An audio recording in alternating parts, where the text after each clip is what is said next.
자, 오늘 함께 나눌 하나님 말씀은 신약성경 사도행전 13장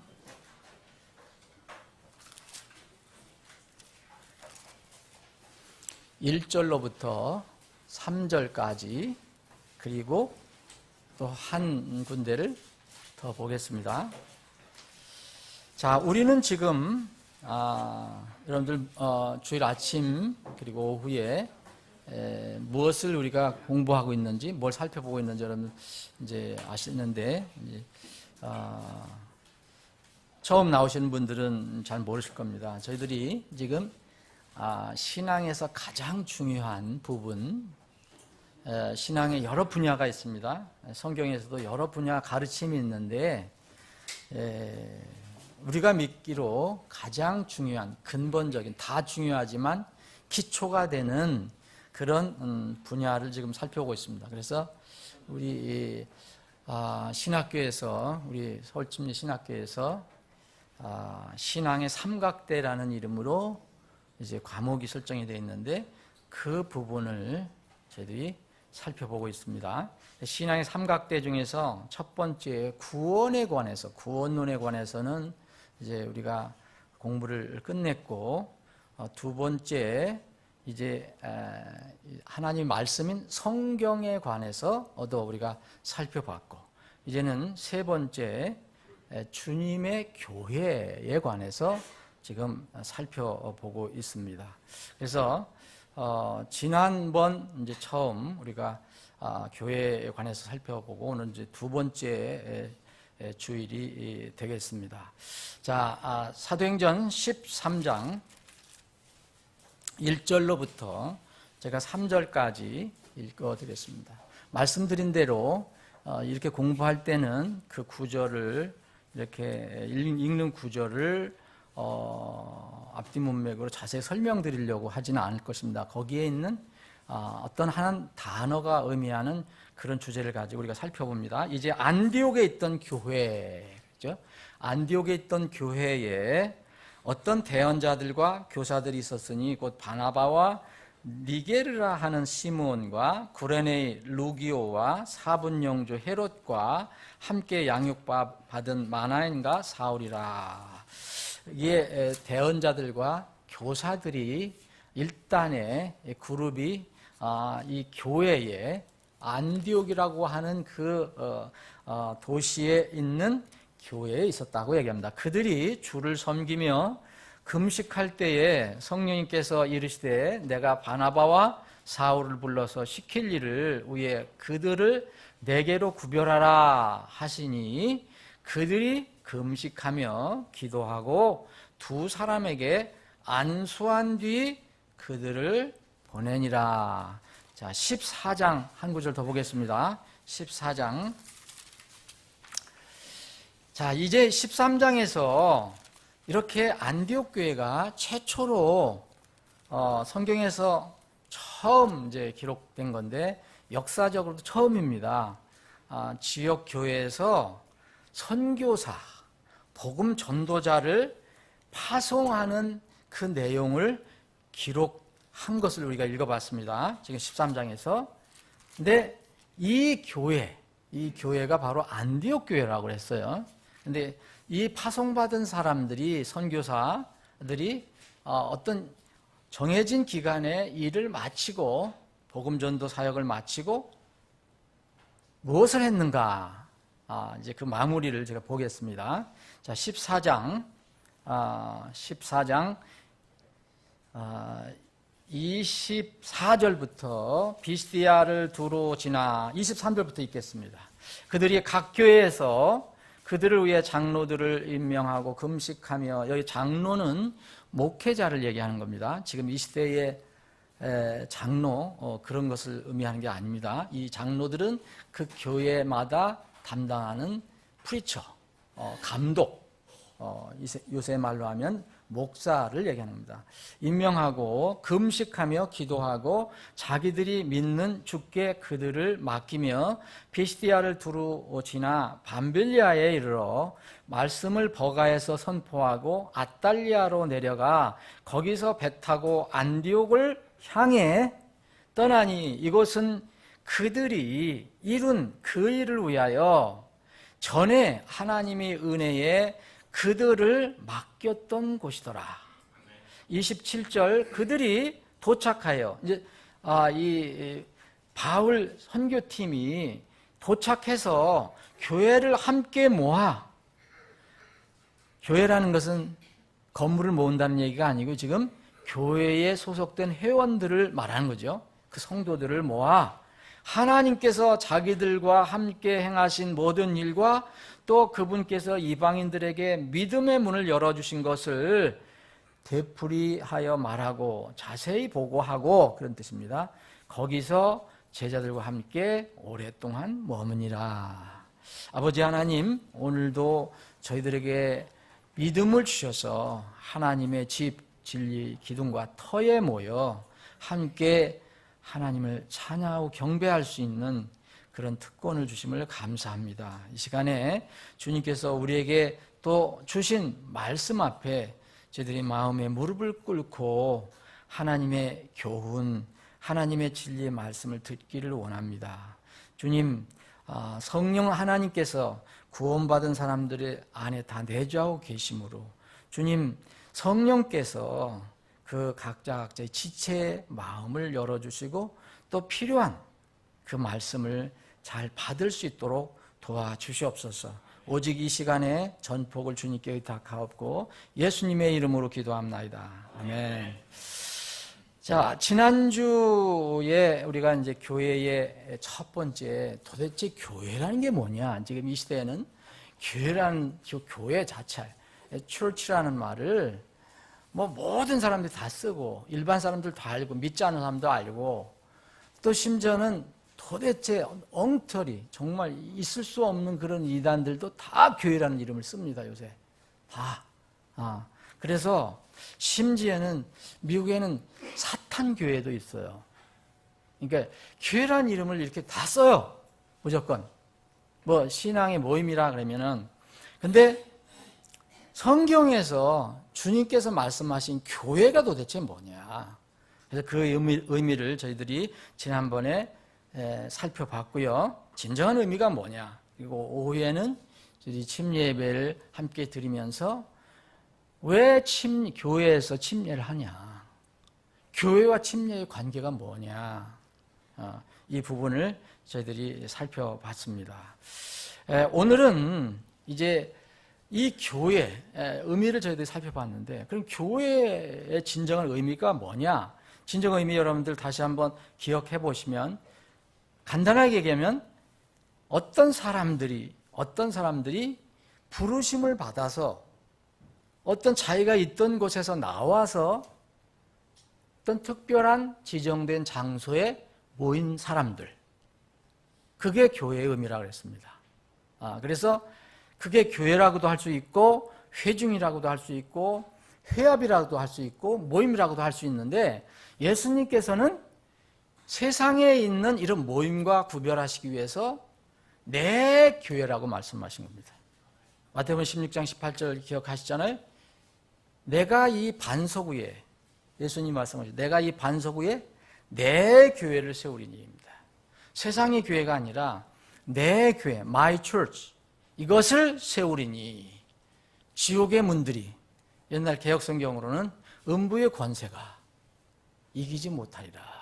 그래서 주님의 교회와 이 바른 성경이 얘기하는 이 대칭은 지옥의 문들입니다. 지옥의 문은 하나가 아니에요. 여기 성경에 보면 지옥의 문들이라고 했습니다. 그래서 온갖 주님으로 나갈 수 있는 길은 딱 하나인데, 지옥으로 나갈 수 있는 길들은 여러 방향이 있어요. 그게 다 지옥의 문들이라고 했습니다. 근데 지옥의 문들이 예수님이 세우신 내 교회를 이길 수 없다라고 주님께서 선언하셨습니다. 여러분, 예수님이 하나님이심을 믿으시잖아요? 그러면 예수님이 하나님이시면 그분이 말씀하신 것은 1.1핵도 없어지냐 아니하고 다 성취된다는 것을 여러분들 믿으실 것입니다. 그러면 주님이 세우신 교회는 1세기서부터 지금 21세기, 그리고 주님이 오실 때까지 이 지상에 존재한다는 것을 믿으셔야 합니다. 네. 그게 바로 하나님의 말씀을 우리가 믿는 것입니다. 그 교회, 주님께서 그 교회를 세우셨는데 교회의 의미가 그렇다. 그러면은 그 교회들이 그러면 도대체 뭘 하는 거냐? 이 성경에서 계시하는 것은 그 교회가 하는 일이 뭐냐? 그 부분을 오늘 잠깐 살펴보기로 하겠습니다. 이 교회의 기능과 임무가 있다 하면은 우선 아닌 것을 먼저 얘기하면은 사람의 어떤 교제 장소가 아니에요. 세상 사람들 그냥 모여서 하는 교제 장소가 아닙니다. 사교 클럽이 아닙니다. 근데 미국이나 지금 한국이나 세계의 특성이 뭐냐면 교회가 이제 사회 사교 클럽으로 바뀌어가고 있다. 믿든 안 믿든 거듭났든 안 났든 사람들이 모여서 하는 그런 이제 장소로 바뀌어가고 있는데 그거는 성경적으로 절대 아니다라는 거예요. 그러면 몇 가지 교회의 기능과 임무를 한번 살펴보겠습니다. 여러분들도 다 아시는 내용이지만 자, 여러분들 교회에 왜 오십니까? 이 모임에 왜 오십니까? 여러분들은 교회에 온다는 것은 구원을 받았다는 얘기예요. 물론 이 시대에 구원을 받지 않고 진리를 알기 위해서 어떻게 구원받는 방법을 알기 위해서 교회에 오는 사람들이 있어요. 그러나 그분들은 교회의 멤버가 될 수가 없습니다. 교회라는 말하면 구원받은 사람, 곧 하나님께서 예수님께서 어떤 사람들을 복음으로 불러서 그 복음에 복음을 제가 받아들입니다. 하는 사람들 따로 모여놓은 장소가 바로 주님의 교회라고 했어요. 주님의 교회. 그럼 이 주님의 교회에서 하는 것은 1차 구원받은 사람들이 하는 게 뭡니까? 나를 구원해 주신 분을 기억하는 거예요. 그게 바로 예배입니다. 오늘 풍성한 그런 찬양도 있었고 뭐 하나님께 기도도 있었고 그렇지만은 이런 것들은 모두 묶여서 나를 구원해 주신 그 하나님의 이름을 찬양하는 겁니다. 구원받지 않은 사람은 형식으로밖에 될 수밖에 없어요. 그래서 언젠가는 영원히 찬양을 못합니다. 구원받지 않은 사람은. 이 지상에서 형식적으로는 할 수 있어요. 뭐 심지어는 뭐 돈을 받고도 찬양하러 다니는 사람이 있잖아요. 교회 다마다 거듭난 사실도 없는데 이 직업으로, 물론 교회 안에서도 그런 사람도 있고. 근데 이 예배라는 것은 구원을 받았기 때문에 나를 구원해 주신 하나님이 있다. 나의 주님이 있다. 이것을 인식하고 나를 구원해 주신 분을 기억하면서 그분께 감사 찬양을 드리는 것이 바로 예배다. 이게 성경에 보면 이런 모임이 이제 시작이 되는 겁니다. 이런 모임이. 자, 사도행전 우리가 오늘 자, 사도행전 몇 군데 보겠는데요. 사도행전 1장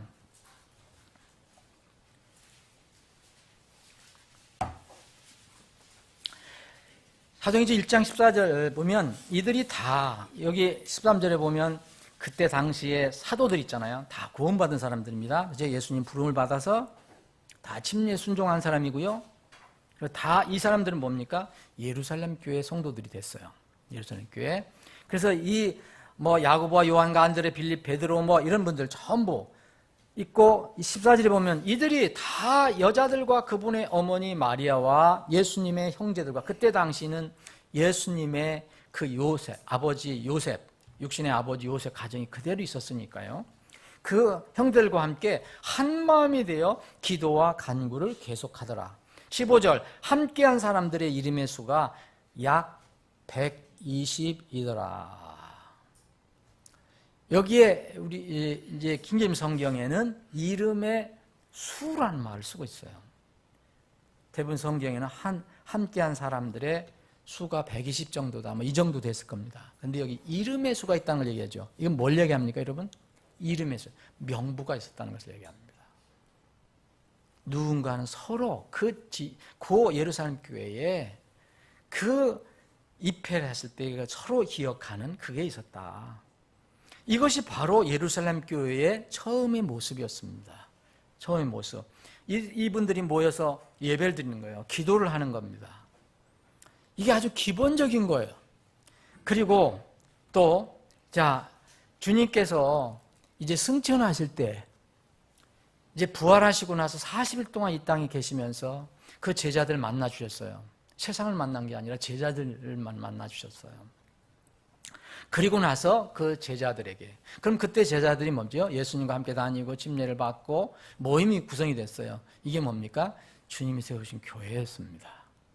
이 교회를 향해서 주님께서 지상 대명령이라는 것을 명령하셨어요. 여러분들이 잘 아시는 마태복음 28장 19절부터 20절에 있는 말씀입니다. 세 가지 큰 명령. 자, 제자를 삼으라는 거, 복음을 가르치라는 거죠. 모든 족에 가서. 두 번째는 아버지와 아들과 성령으로 침례를 주라는 거죠.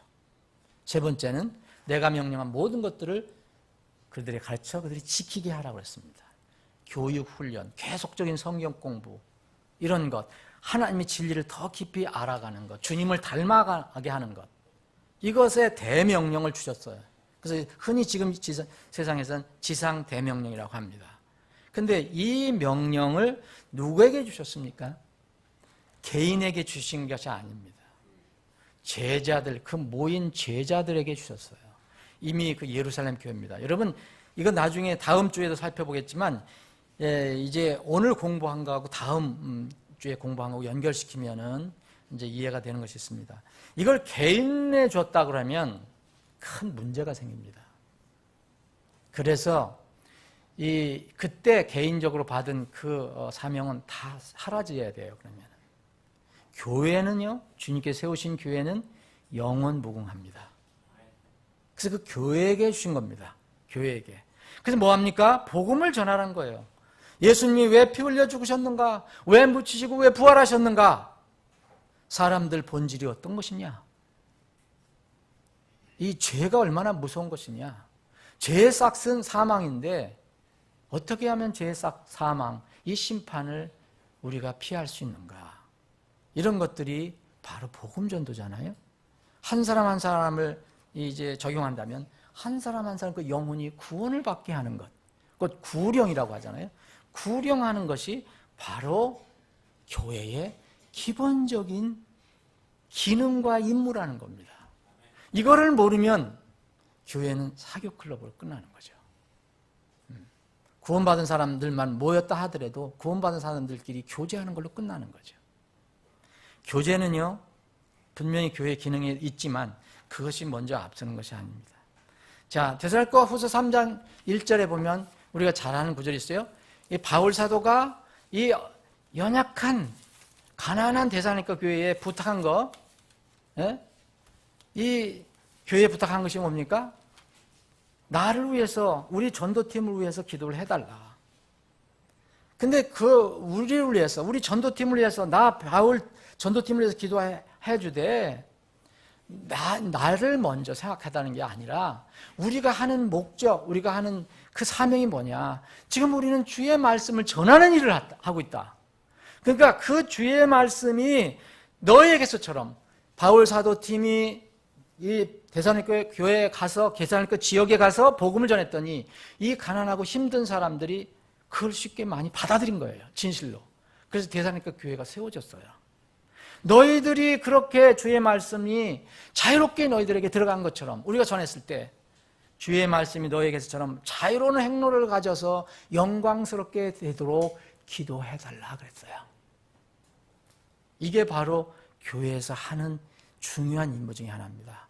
하나님의 말씀이 막히지 않도록 자유로운 행로를 따라서 나갈 수 있도록 일을 해라. 그리고 나이로서 기도해달라. 그리고 나서 먼저 바울 사도는 그 말씀이 생각했어요. 말씀을 생각했어요. 하나님의 말씀을 자유롭게 흘러갈 수 있도록 기도해주고, 그 다음에 우리가 못된 사람들로부터 많이 고난을 당한다. 복음을 막고 괴롭히는 사람들이 있다. 이런 부당하고 사악한 자들로부터 우리가 건짐을 받도록 기도를 해달라. 그렇게 했습니다. 자, 교회의 두 번째, 첫 번째, 두 번째, 세 번째 중요한 것은 하나님의 말씀을 보존하고 반포하고 보급하는 일입니다. 구약 말씀은 누가 맡았다고 그랬습니까? 하나님께서 분명히 말씀하셨잖아요. 이스라엘 민족에 맡겼다고 그랬잖아요. 근데 지금 이 시대에는 주님께서 세우신 교회예요. 이 교회는 구약을 포함해서 신약, 특별히 이스라엘 백성들이 잘 모르는 신약 영감된 하나님 말씀까지 바른 성경 말씀을 보존하고 보급하라라는 이 명령을 교회에게 주신 겁니다. 근데 사실 이 부분을 많은 교회들이 심각하게 생각하지 않아요. 왜냐하면 지금 이 성경이 어떤 어려움이 있는지 여러분들 아시지 않습니까? 온갖 이상한 성경도 다 나오고 있어요. 이제는 이제 여성, 남성, 동성 인정하는 성경도 나올 겁니다. 준비하고 있다고 그래요. 미국에서. 그러니까 정말 하나님의 말씀이 인간의 생각이나 어떤 그 상황에 따라서 막 바뀌어져 가는 세상. 주님이 오실 때까지 점점 그렇게 될 겁니다. 그건 두려워할 일이 아닙니다. 이미 예언이 되어 있는 거기 때문에. 자, 이렇게 중요한 일을 하고 또 네 번째는 하나님께서 주님께서 교회를 세우실 때 교회에서 하라는 교회 규례가 있어요. 뭐 규례라는 말은 어렵지만 뭐 의식이라면 의식인데 의식은 아니고요. 종교 의식은 아니고 그 어떤 의미를 포함하고 있는 어떤 규례를 너희들이 교회에서 매번 하라. 끊임없이 나올 때까지 하라. 내가 재림할 때까지 하라. 그 규례가 두 가지가 있습니다. 두 가지 외에는 성경에서 지지하지 않아요. 로마 카톨릭에는 수없는 그 이상한 의식들을 많이 만들어놨지만 그거는 성경에서 지지하는 규례가 아닙니다. 사람들이 만들어 놓은 거죠. 두 가지 규례는 바로 심례와 구원받은 사람에게 바로 했잖아요. 두 번째 명령, 전도하는 사람에게, 복음을 전도하는 사람에게 두 번째 명령, 구원받은 사람에게는 첫 번째 명령, 심례를 받는 겁니다. 그래서 교회에서 교회의 권위로 심례를 주는 겁니다. 이건 개인이 주는 게 아니에요. 개인은 그럴 권한이 없어요. 주님이 세우신 교회의 권위로 주는 겁니다. 그래서 침례를 받고 침례를 받은 사람들은 이제 그 교회에 들어오니까 뭘 하죠? 주님의 만찬, 일반 교회에서 얘기하는 성찬이라고 하는 겁니다. 성례전이라는 거. 이건 성경은 분명하게 주님의 만찬이라고 얘기해요. 주님의 만찬, 이 주님의 만찬을 알려라. 그래서 우리가 매달 첫 주일에 주님 만찬할 때 주께서 오실 때까지 그분의 죽으심을 우리가 보인다 그랬잖아요. 보이라고 그랬잖아요. 그 일을 우리가 하는 겁니다. 단순한 의식을 전하는 게 아니라 무슨 의미를 가지고 있는가. 그리고 구원받은 사람은 이제 반드시 침례를 우리가 권면하는 거죠. 침례. 그래서 우리 정 어르신께서도 지난주에 침례를 받고 교회에 들어오신 겁니다. 다섯 번째는 많은 교회에서 가장 중점적으로 하는 건데 성도들의 교제와 상호 부조, 이것도 교회의 기능 중에 하나입니다. 초세의 교회에서는 그래서 불쌍한 사람들이 많았거든요. 가는 사람들이 많았고 또 미망인들이 많았어요. 과부들이 많았어요. 예? 그리고 아버지 어머니 없는 고아들이 많았어요. 이런 그 불쌍한 사람들을 케어해준 그런 역할을 교회에게 맡겼고, 그런데 그 사람들이 교회에 들어온 사람들을 얘기합니다. 교회에 온 사람. 물론 사회적인 활동도 하지만 명부에 우리가 미망인을 도울 때 바울 사도가 하면서 60세 이상이 된, 분명히 60세 이상이 됐다는 걸 여러분 어떻게 압니까? 명부가 있으니까 아는 거죠. 그 미망인을 도우라라고 얘기한 겁니다. 젊은 사람 돕지 마라. 젊은 사람은 일하라. 일해서 이렇게 스스로 해결하라. 이런 얘기까지 했습니다. 이런 것들을 보면 교회에서도 하나의 기능이 뭐냐면 서로 성도들이 사랑으로 교제하고 상호 부조를 하는 겁니다. 그런데 이 교제와 상호 부조는 요한일서 1장 3절에 있는 것처럼 절대로 벗어나면 안 됩니다. 교회는 그리스도의 몸이기 때문에 성도의 교제는 반드시 하나님 아버지와 그의 아들 예수 그리스도와 함께 하는 거라 했습니다. 이게 교제입니다. 이것이 바로 대략적으로 여러분들이 더 드실 수도 있지만 이것이 바로 교회의 기능과 임무라고 볼 수 있습니다. 성경에서 다 알려주는 겁니다. 여기서 벗어나는 것은 교회에서 하는 것이 아닙니다. 자, 대략적으로 한번, 자, 다음과 같은 모임은 교회라는 이름을 달고 있더라도 성경이 계시하는 주님의 교회라고 과연 할 수 있을까? 여러분들이 스스로 잘 판단해 보시기 바랍니다. 복음 전도, 선교, 구령을 하지 않는 교회. 아니, 성도들이 다 하든 안 하든 교회 자체에 그런 기능과 사명이 있다는 것을 느끼지 못하거나 또 가르치지 않는 교회. 저는 이거는 주님의 교회라고 생각하지 않습니다. 왜냐하면 주님께서 그 승천하실 때에 분명하게 명령을 주셨고 또 사도들, 특히 바울 사도를 통해서 계속적인 명령을 주셨기 때문에 누구든지 원하는 자는 주 예수를 믿으라고 너희들이 가서 선포하라고 했으니까. 특별히 여러분, 사람의 운명을 정해놓고요, 그 사람의 어떤 사상과 이론 때문에 다 우리가 그렇게 할 필요가 없어. 어떤 사람이 이미 운명적으로 결정됐어. 하나님의 주권을 강조하는 것은 우리가 이해를 하지만 하나님께서 어떤 사람은 운명을 결정해놨어요. 어떤 사람은 이곳으로, 어떤 사람은 저곳으로, 어떤 사람은 지옥으로, 어떤 사람은 천국으로 예정이 됐다. 이런 것을 주장하는 교회는 저는 개인적으로 성경이 제시하는 주님의 교회라고 볼 수가 없습니다. 누구든지 교회라는 이름을 달 수가 있습니다. 심지어는 사탄을 숭배하는 교회, 그 사람들도 사탄 교회라고 했으니까. 근데 주님의 교회인가? 주님이 세우신 내 교회인가? 그리고 성경 말씀이 아닌 다른 것들을 이런 신앙의 기준으로 또 권위로 세우는 교회는 주님의 교회라고 볼 수가 없습니다. 대표적인 것이 로마 카톨릭입니다. 주님의 말씀 외에 더한 것들이, 덧붙인 것들이, 창안에서 만들어낸 것들이 얼마나 많은지 모릅니다. 여러분들이 스스로 판단하시기 바랍니다. 또 복음과 하나님의 왕국, 이걸 주님께서도 이걸 선포하라 했는데, 회개하라, 하늘의 왕국이 가까이 왔다. 이 하나님의 나라, 복스러운 소식, 이것보다는 교회가 정치와 사회활동에 완전히 몰입이 되어 있는 소위 교회, 이건 주님이 세우신 교회가 아닙니다. 땅의 교회입니다. 그것은 사람의 교회는 될 수 있지만 예수님의 나의 교회는 아닙니다.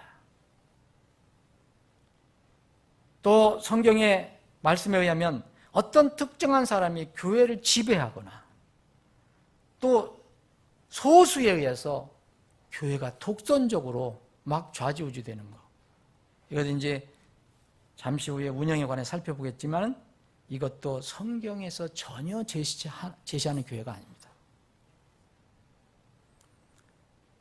무질서한 교회, 무슨 서로 규례도 없고 말씀의 기준도 없는, 이것도 당연히 주님의 교회와는 좀 멀다고 좀 생각합니다.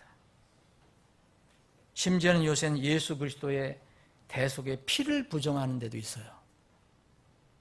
피를 부정하고 그냥 예수님이 죽음만 인정하는, 저는 이런 교회는 하나님의 은혜를 훼손하는 주님의 교회가 아니라고 봅니다. 그건 마지막에 하나님께서 판단하시겠지만 여러분들이 가지고 있는 성경의 말씀을 가지고 여러분들이 잘 분별하셔야 됩니다. 또 하나님의 구원의 은혜를 육신적인 삶, 세상적인 삶의 면죄부로 가르쳐주는 교회가 있어요. 잘못된 교리 때문에 우리나라에 그런 교회가, 우리나라에서 자생된 교회가, 소위 교회가 있습니다. 구원받았기 때문에 그 뒤로는 뭐 어떻게 자유롭게 살아도 상관이 없다는 식으로 가르쳐주는 교회. 전혀 성경하고는 상관이 없는 교회입니다. 교회의 기능과 임무를 여러분들 생각해 보십시오. 자, 그러면 교회는, 주님께서 세우신 교회는, 여러분들 지금 우리가 오늘 본문 말씀 읽었는데, 사도행전 13장하고 14장 읽었는데, 자, 예수님께서 내 교회를 세운다 했는데, 벌써 우리가 읽은 이 부분은 안디옥에 있는 교회라고 그랬습니다. 그리고 거기에 사도들이 많이 모였어요. 그리고 일꾼들이 모였어요. 이 교회에서 어떤 일을 했느냐 하면, 그 교회 자치적으로 선교가 필요하니까 선교사를 우리가 세워서 보내자 이렇게 했습니다. 물론 그때 성경이 완성된 시대가 아니었기 때문에 성령 하나님께서 강하게 역사하신 때였어요. 성령 하나님께서 지시를 하셨죠. 그럼에도 불구하고 그 사람들이, 안디옥 교회에 있는 사람들이 다 하나가 돼서 거기서 결정한 겁니다. 특별한 한 사람이 결정하거나 위에서 결정해서 그 선교사를 보내, 이게 아니라 성경은 거기에서 그들이 그 교회에서 우리는 선교를 해야 돼, 이 주님 명령이야, 이것을 알고 성령 인도하심 따라서 그 사람들을 선정해서 보냈습니다. 그것이 아까 말씀드린 대로 인류 역사상, 교회 사상 처음 있는 선교사 파송 내용입니다. 이게 선교사 파송 내용입니다. 자, 그래서 14장에 보면 그 파송한 교회, 그때 안디옥 교회가 얼마나 컸는지 잘 모르겠어요. 그렇지만은 그 교회에, 그게 크든 작든 간에 그 교회로 다시 돌아와서 다른 데 보고한 게 아니고 자기들을 파송한 그 교회에 보고를 합니다. 그 교회에 보고를 해요. 그리고 거기서 같이 지냅니다. 그리고 여러분, 그 다음에는 또 이제 바울사도 팀은 3차, 로마까지 가는 거 하면 4차, 네, 계속 2차, 우리가 읽은 것은 1차, 이제 그 다음에 2차, 3차, 계속 전도 여행을 하잖아요. 마지막에 바울사도는 로마까지 가서 죽죠. 그러나 자기가 선교를 하고 보고할 때는 꼭 자기를 파송한 교회에 가서 보고를 합니다. 이건 무엇을 여러분 의미하는지 아실 겁니다. 교회, 지역, 하나님께서, 주님께서 세우신 교회는요, 아무리 그 교회가 작고 보잘것없고 좀 연약해 보이더라도요, 그 교회 하나하나가 주님이 세우신 내 교회라는 겁니다. 여러분, 내 교회라는 것은, 주님이 내 교회라는 것은 주님만 머리가 된다는 거예요. 그럼 누가 최고의 통치권을 가지고 있는 거예요? 예수님만 갖는 거예요. 사람은 갖는 게 아니에요. 그래서 각 지역의 작은 교회도 주님 머리인데, 그 교회 위에 또 교회를 세우면 예수님 머리 위에 또 세워지는 거잖아요. 자, 이 시대는 작은 교회 위에 또 큰 교회가 있어요. 큰 교회 위에 또 모인 교회가 있어요. 모인 교회 또 전체적인 어떤 지역 교회가 있고, 그 지역의 연합교회 다음에 또 전 세계적인 교회, 어떤 머리가 있어요. 이걸 소위 얘기하면 교단이라고 그러잖아요. 예? 교단에서 다 결정하잖아요. 성경은 그런 거 없습니다. 아무리 눈을 씻고 찾아봐도 여러분 한 군데도 찾아볼 수가 없어요. 그래서 어려운 거예요. 진리를 따른다는 것이 그렇게 쉬운 건 아닙니다. 세상이 다 그렇게 하고 있을 때 내가 어떻게 할 것이냐가 문제이기 때문에. 자, 교회의 여기 운영에 관해서 우리가 살펴보면, 교회라 운영이라는 건 좀 이상하지만 하여튼 교회를 어떻게 치리해 가느냐 할 때, 지금 이거 우리가 본 것은 뭡니까? 거기에 있는 안디옥에 구원받고 침례받고 안디옥에 들어온 사람들이 결정을 한 거죠. 결정을 했습니다. 성령의 지시에 따라서.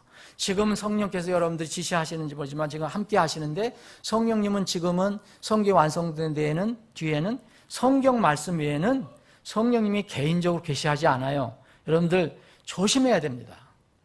이 말씀에 의하면, 예수님께서 하신 말씀에 의하면 성령님께서는 예수님께서 하신 말씀을 깨우쳐 주시는 역할을 하지 이상하게 새로운 무슨 계시를 해주시지 않아요. 그러면 이쪽에 있는 성령, 저쪽에 있는 성령 다 틀려요 지금. 오직 성경에 있는 말씀을 계시해 준다는 거예요. 그게 성령님께서 하시는 거거든요. 그럼 지금 이 시대에 성경이 완성됐는데 우리는 뭘 지시를 따라야 됩니까? 말씀을 따르면 되는 거죠. 성령님께서 우리 마음을 움직여 주실 때 말씀을 근거로 해서 하면 됩니다. 이 시대에 지금 교회에, 소위 얘기하면 교회에 운영의 제도가 있어요. 소위 말하면 정치 제도라고도 좋고 뭐 어떤 다스리는 문제니까. 첫 번째는 감독 정치예요. 저도 전에는 처음서부터 제가 젊었을 때부터 이런 제도 속에 있었어요. 감독 정치라는 뭐냐면 교회 운영과 권리가 감독에게만, 최종 권위가 감독에게 있는 거예요. 아니면은 감독이란 이름이 아니라면 다른 고위 성직자에게 있는 겁니다. 최고의 성직자에게 있는 거예요. 거기서 최종 집행이 돼요. 이거를 성직 계급 정치라고 하죠. 계급이 있습니다. 성직도. 그래서 최고의 머리에서 결정해요. 대표적인 게 어디입니까? 로마 가톨릭입니다. 로마 가톨릭은 지금 여러분도 아시잖아요. 교황청에서 교황이 최종 결정을 합니다. 무슨 문제가 있으면. 거의 거의가 아니라 하나님 말씀을 초월해요, 어떤 때는. 성경 말씀과 어긋나는 것도 교황이 선언하면 그건 최고의 권위예요. 네? 그리고 이 교회의 이른바 개신교에서도 이 제도를 따라서 만든 것들이 바로 감독 정치입니다. 저는 옛날에 제가 젊었을 때부터 다녔던 교회는 감리교회였는데 감리교회도 대표적인 이런 제도입니다. 가톨릭하고는 좀 다르지만 최고의 머리가 감독입니다. 여기서 최종 결정합니다. 그리고 층층 시하로, 그래서 어떤 지역의 한 교회가 자치적으로 할 수 있는 것은 아주 제한적이에요. 그래서 이것은 감독 정치라고 하는데 이런 감독 정치는 성경에 찾아볼 수가 없어요. 지금 이 시대의 정치를 얘기하는 겁니다. 두 번째는 장로 정치입니다. 장로 정치는 장로라고 하는 어떤 그룹, 성경에서 말씀드렸죠. 장로는 지금 이 시대의 장로 개념을 가지시면 안 돼요. 성경에서는 베드로가 뭐라 했습니까? 본인이 나도 감독이요, 장로라고 얘기했습니다. 그런데 나도 양을 이렇게 돌보는 또 목회자라고 그랬어요. 그래서 감독이나 장로나 목회자는 성경에서 한 용어입니다. 한 용어. 지금 이 장로를 생각하시면 안 돼요. 근데 지금 말씀드리는 장로는 이런 성경에서 없는 계급을 하나 만들어 놓고 그 장로들이 주가 돼서 교회를 운영하고 집행하는 것입니다. 이것도 약간 비슷한데 어떤 지역에 하는 교회, 그 교회들이 모여서 지역 노회를 만들고 또 더 큰데 대회를 만들고 위에는 총회, 교단 총회를 만들죠. 상위 기관이 있는 제도입니다. 여러분들 선교사를 파송하는 것도 개교회에서 못합니다. 허락을 받아야 되고 대개 보면은 교단에서 파송을 합니다. 교단 이름으로. 그래서 교단 총회 결정이 최종적인 기준이 되는 것입니다. 이것을 신학적으로 얘기하면 장로 정치라고 하는 거예요. 그래서 우스갯소리로 장로님들이 권한이 세죠. 목회자도 가르칠 수 있으니까.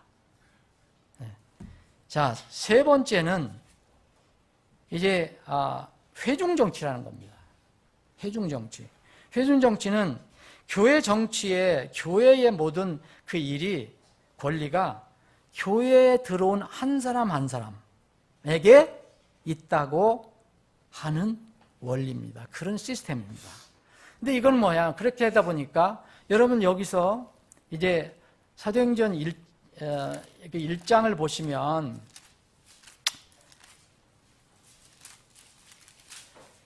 여기에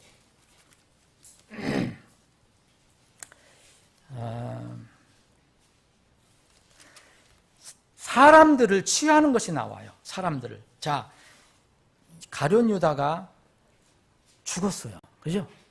자살해서 죽었어요. 자기 정체가 드러나갖고.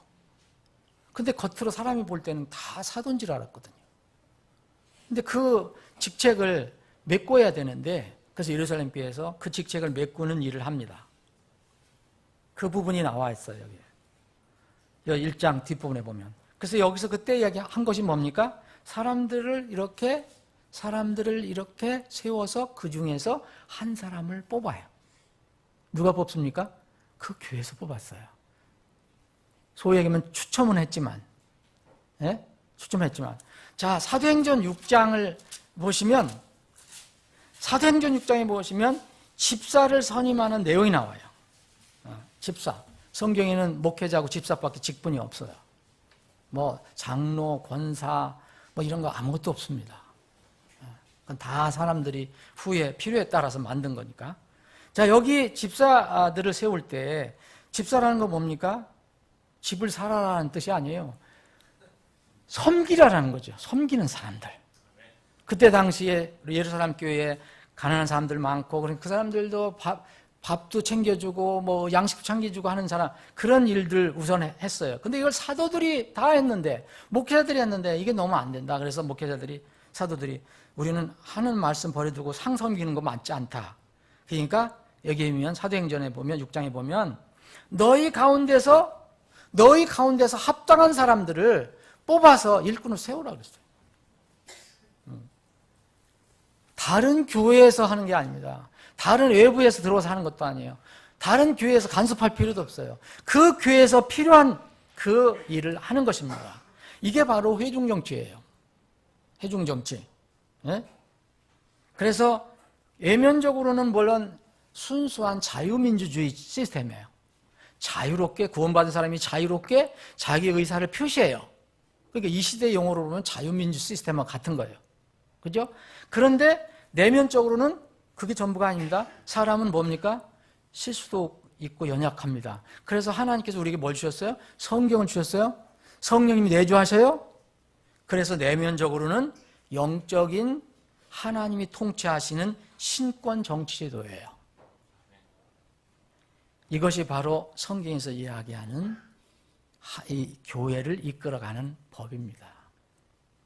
한 지역의 결정이나 권리는 외부 조직이나 사람이 간섭할 수 있는 것이 아니고 절대 이건 불가침입니다.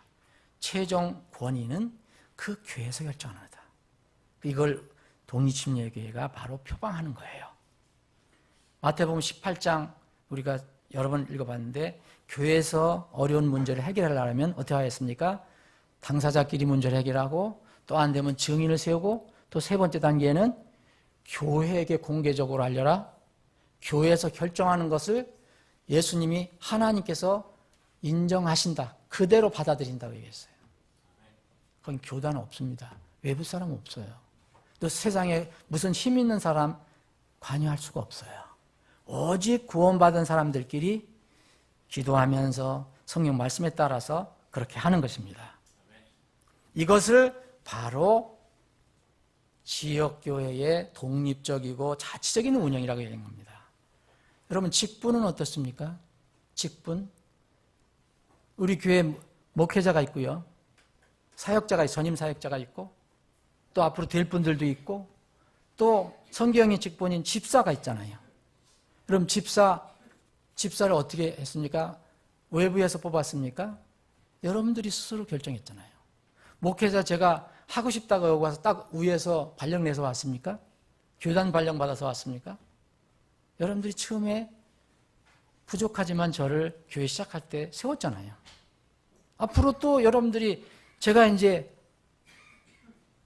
은퇴를 하면 언제 할지 모르지만 은퇴를 하게 되면 다음 목회자를 누가 세웁니까? 제가 세웁니까? 누가 세울까요? 우리 저기 미국에 있는 침례교단에 가서 물어보고 세울까요? 아니면 한국에 있는 침례교단에 물어보고 세울까요? 아닙니다. 여러분들이 세우는 거예요. 자, 아까 선교사까지도 그 안디옥 교회에서 자치적으로 세웠는데 이것이 성경의 가르침입니다. 여러분 빌립보서를 보면 빌립보서의 안에, 빌립보 교회 안에 거기에 감독이 있어요. 근데 빌립보 교회는 좀 컸는지 감독들이 있어요. 감독들. 여러분 우리가 우리 교회에 또 목회자를 세우면 복수가 되는 거잖아요. 자, 이런 것들이 바로 외부의 간섭 없이 자치적으로 하는 겁니다. 어려운 일이 있었을 때도요, 교회 자치적으로 하는 거예요. 고린도전서 5장에 보면 이상한 사람이 교회에 들어왔어요. 교회에 아주 도덕적으로 타락한 일들을 해서 교회를 아주 순수성을 망가뜨렸어요. 그래서 바울 사도가 편지를 씁니다. 내가 바깥에 있는 사람들은 어쩔 수 없지만, 그 뭐냐, 우리는 바깥에 어떻게 할 수가 없다는 거죠, 우리가. 그런데 하나님의 교회, 너희들 하나님의 교회 안에서는 너희들이 스스로 결정해야 될 거 아니냐? 이렇게 얘기합니다. 자, 고린도전서 5장 41절에 보면 그러나 내가 이제 너희에게 쓴 것은 만일 형제라 불리는 어떤 사람이 음행하는 자이거나 탐욕을 부린 자이거나 우상 숭배하는 자이거나 욕설하는 자이거나 술 취하는 자이거나 강탈하는 자이거나 사귀지도 말고 그런 자와는 함께 먹지도 말게 하려 함이라. 또한 밖에 있는 자들을 판단하는 일이 나와 무슨 상관이 있으리요? 우리 밖에 있는 거, 여러분들 바깥에 있는 사람이 술 먹고 무슨 주정하든 뭐 무슨 간음을 하든 뭐 미투 운동을 하든 여러분들 다 그거 가서 판단할 수 있어요? 못한다고 그랬지 않습니까? 그런데 안에 있는 자들은, 안에 있는 거 뭐예요? 너희들 안에, 교회 안에 있는 자들은 너희가 판단하지 아니하느냐? 그러나 밖에 있는 자들은 하나님께서 판단하시나니 그러므로 그 사악한 자를 너희 가운데서 내쫓으라. 이게 교회의 자치성이에요. 예수님이 세우신 교회의 자치성입니다. 말씀을 정리하겠습니다. 자, 우리가 늘 생각하는 교회하지만 우리가 유일한 믿음의 기준이고 본인, 성경이 가르치신 예수님 말씀에 의해서는 세상과 많은 차이가 있음을 알고 있습니다. 심지어는 요새는 성경에는 반드시 예수님의 복음을 듣고 진실로 받아들이고 자기가 고백한 사람들을 침례를 주고 교회에 들어오게 되어 있습니다. 예루살렘 교회가 그렇게 했습니다. 여러분 사도행전 2장을 읽어보세요. 베드로의 그 설교, 강한 설교, 회개하라, 이 설교를 듣고 어찌할꼬 했던 사람들이 다 받아들이고 그날 침례를 받습니다. 그리고 교회 기왕에 있었던 120명 예루살렘 교회 성도들이 더해졌다고 그랬어요. 그래서 그 교회가 그렇게 아름답게 시작이 되니까 주님께서, 성령께서 날마다 구원받는 사람들을 그 교회에 더해 주셨다 얘기했습니다. 교회에 들어오는 것은 반드시 구원받고 신앙 고백하고 침례 받은 사람들이 들어오는 겁니다. 그 들어온 사람들이 그 일을 처리하는 거예요.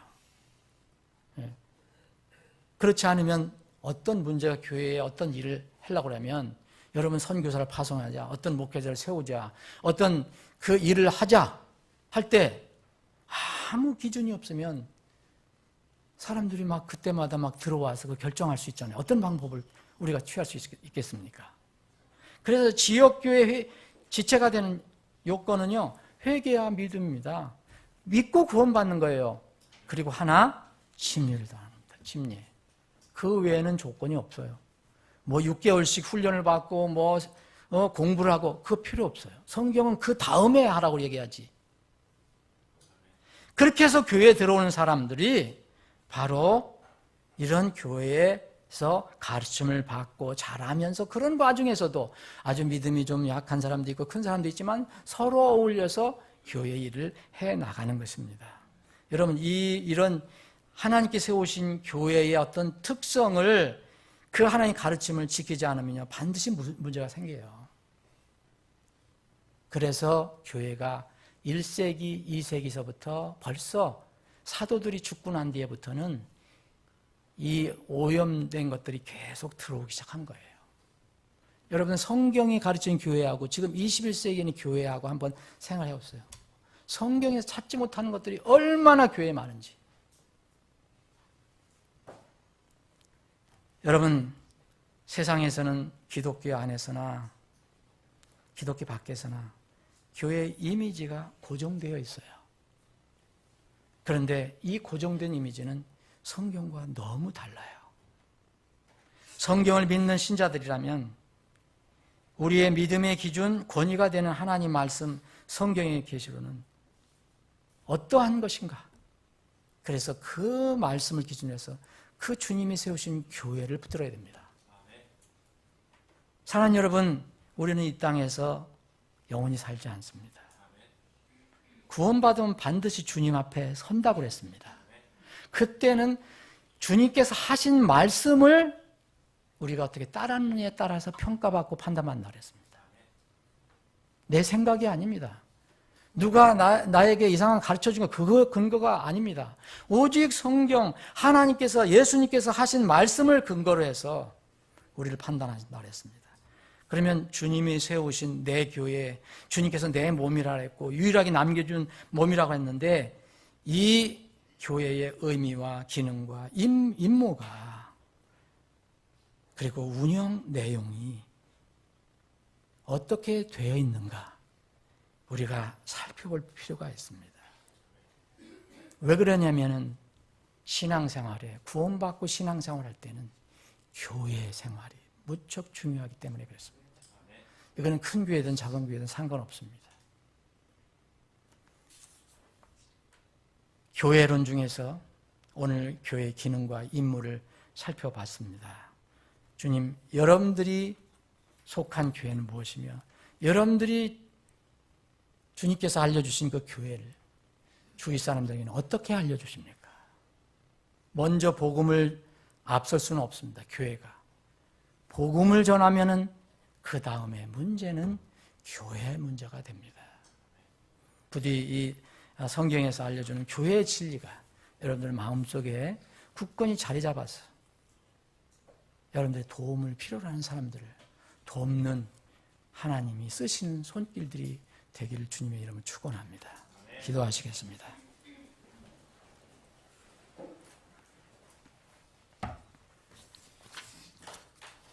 잠깐 기도하겠습니다. 오늘 이 말씀을 어떤 방법으로 듣든지 인터넷으로 웹사이트를 통해서 듣든지 어떤 방법을 통해서 듣는 분들 중에서 아직 구원 문제를 해결하지 못한 분들이 있다면 절대로 미루지 마시고 그 문제를 먼저 해결하시기를 권면해 드립니다.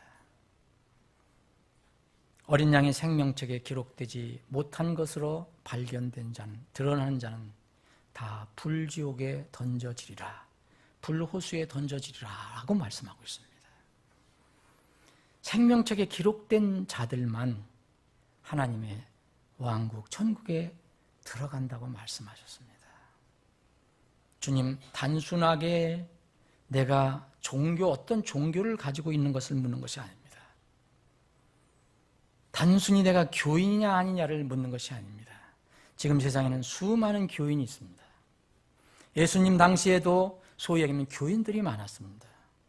근데 예수님은 그 교인들을 향해서 문을 닫고 나는 너희를 모른다라고 말씀하셨습니다. 성경의 방법대로, 주님이 세우신 방법대로 분명히 구원을 받고 그리고 주님의 몸에서 주님 오실 때까지 섬기는 것입니다. 지금 이 시대는 주의 명절이 가까운 때입니다.